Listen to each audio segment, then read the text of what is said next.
The Aga Khan University's Graduate School of Media and Communications has released a new study revealing a high prevalence of sexual and gender-based violence against women athletes across Kenya, Uganda, and Tanzania. The report, titled Sexual and Gender-Based Violence Against Women in Sports in Kenya, Uganda, and Tanzania, reveals that 82% of female athletes are more vulnerable to SGBV than their male counterparts.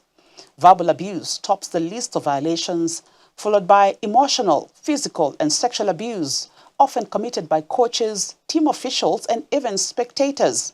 Professionals and competitive athletes report higher levels of vulnerability, meaning longer exposure to sports is associated with a higher risk of abuse. Now, 748 respondents participated in the survey, and 18 in in-depth interviews across 32 national sports federations and associations. The report has called for urgent action from sports federations, governments, and the civil society, with education, awareness, and stricter penalties cited as the most effective ways to reduce abuse. Mandatory training for coaches and enforcement of safeguarding policies were also cited as critical steps forward. The sad part of these statistics is that of the murders. They all happened at home, and the alleged suspects are either husbands, wife, boyfriend, or partner in spaces that anyone should be feeling safer than any other place.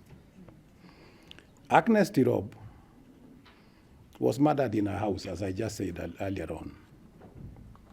Edith Muthoni was hacked to death at home in Kerugoya, in the house. Damaris Mude was killed in Iten, in the house she was living in. Samson Kandie was murdered in his compound, not in the house, but in the compound of his house, where he lived.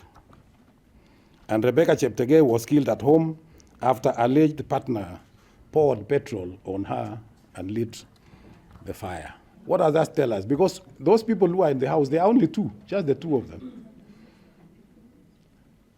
So I think we need to bring up a lesson here that if that is the case, how can we make these people report very fast to the authorities? It is a call to action, and we have the right stakeholders in the room.